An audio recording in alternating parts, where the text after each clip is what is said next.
mga katoings, this is again Jobo and welcome back dito sa channel ko. Pero kung first time nyo po dito sa channel ko and nagustuhan nyo itong video na ito and naniniwala kayo sa mga pinaglalaban ko sa buhay, please don't forget to hit like and also mag-subscribe na rin po kayo. For today's video nga, pag-uusapan natin ang naganap na triple threat concert ng Mayward, Boybandph and ng TNT Boys sa Singapore. Nagkaroon ng isang malaking aberya. So, hindi ito masasabi nating maliit na aberya lang, pero ito ay isang napakalaking aberya dahil dun sa 3 performers na binanggit ko, bukod tanging ang Mayward lamang ang tumuloy sa concert. So, hindi natuloy ang Boybandph and as well as ang TNT Boys, and biglaan talaga yung pag-announce nila na hindi na makakasama ang Boybandph and also itong TNT Boys. So, ayun. Nung pumutok itong balitang ito, actually kakagising ko lang. Nag-visit ako ng Twitter, chinek ko lang yung ibang feed. Medyo hindi ako active sa Twitter kasi nga dun sa last video ko, sinabi ko na meron akong lagnat, ubosipon, and ito medyo umayos na yung pakiramdam natin. So, binisit ko yung Twitter and kakagising ko lang nun. So, worry nila is that baka isipin na naman ng, alam mo yan, ng maraming tao na magiging kasalanan na naman siya ng Mayward. Alam mo yun, yung laging sinisisi kasi ang Mayward every time something goes wrong sa mga nangyayari. So, ayun, so ang dami kong nabasa. Actually, nung pagmulat kong anong mata ko, ang nabasa ko, kasalan ng Mayward. Ayan, so, nung binasa ko, ang sinasabi pala, baka isipin na naman kasalanan ng Mayward. So, chinek ko agad kanina kung ano yung feedback ng galing sa kampo ng TNT Boys and also galing sa kampo ng Boybandph, and wala naman akong nakita na nagko-comment na sinisisa ang Mayward, which is good, diba? Kasi hindi makitid yung utak ng mga supporters ng Boybandph at ng also ng TNT Boys, and alam nila ba't mo pagbibintangan yung isang performer, diba, na wala namang kasalanan. Ang tanong ngayon is bakit hindi tumuloy ang Boybandph at ang TNT Boys sa concert nila sa Hong Kong? So, because it should be triple treat, di ba? Kumbaga, tatlo dapat sila. And naiintindihan ko yung mga ibang fans ng TNT Boys, also ng Boybandph, na maging disappointed sa nasabing event. Kasi nandun sila, hindi para sa Mayward, nandun sila, kunwari, hindi para kung kanino man, kundi para suportahan din yung mga iniidolo nila. So, I would say that this event is not successful. Diba? Nung nagpe-perform ang Mayward, especially dun sa kinakanta nila yung Perfect, gusto kong kiligin, pero at the same time, ang naramdaman ko, sa totoo lang is naawa ako sa mga batang to, sina Maymay and Edward. Kasi behind the scene, nakikita mo silang parang ina-enjoy nila yung moment sa Singapore. Sumasayaw si Maymay, kumakanta sila, sumasayaw si Edward. Pero behind the scene, kapag nasa backstage na sila, yung pressure siguro na parang naiwan sila, na sila lang ang performer. Yung pressure na iti-take nila, na sila lang ang magpe-perform that night. Siguro yung oras ng concert, magdadagdag sila ng panibagong number para mapunan yung oras ng mga taong nandoon. Diba, hindi ko talaga ma-imagine yung pinagdaanan nila during that day.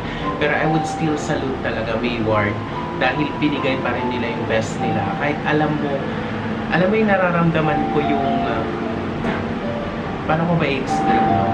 Nararamdaman ko na yung discomfort nila during that time, na nailagay sila sa ganoong sitwasyon. And visit ako dito sa mga producers ng show na ito.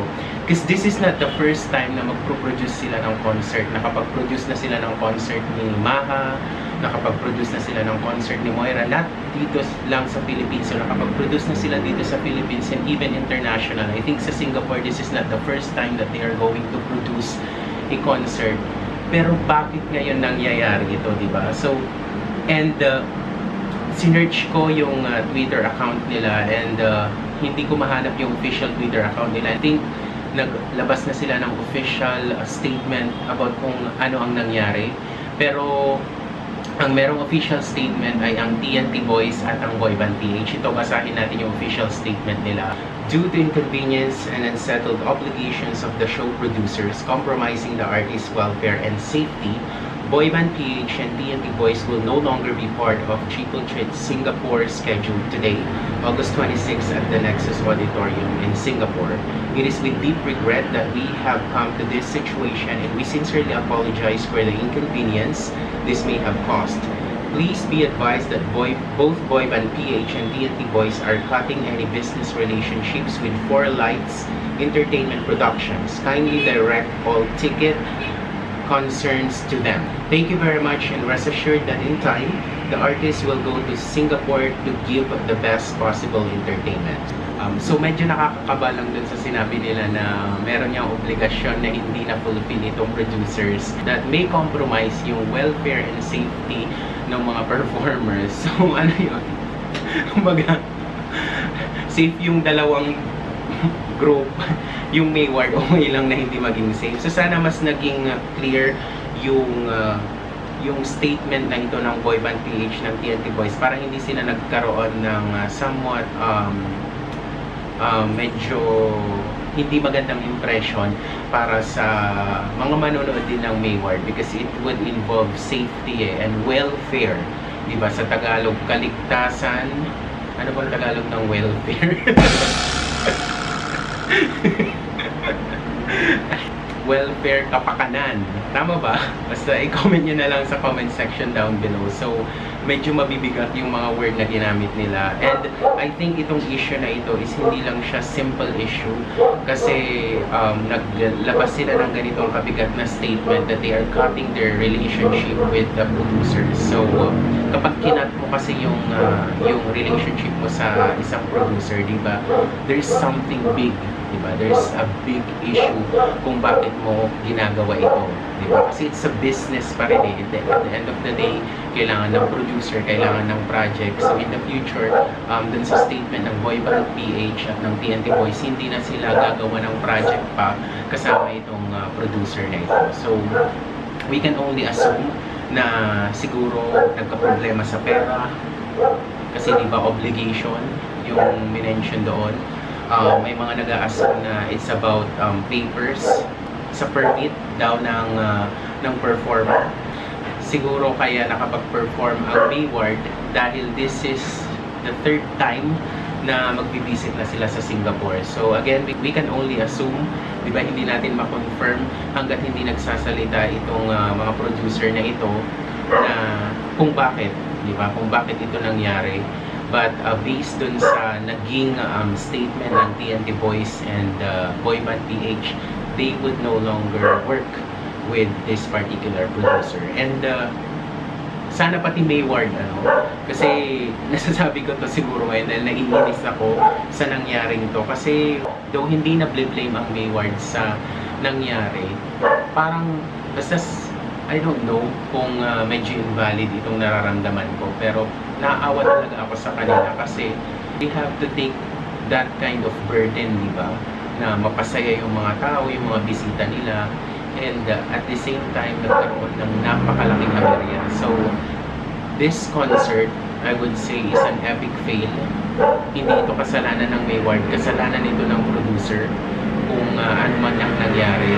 And siguro may mga Mayward fans or Mayward flyers na magsasabi sa akin na it's the other way around, it's still successful kasi tinuloy naman ng Mayward. But we have to understand that this is not just a Mayward event, it's also an event for Boybandph and also an event for TNT Boys.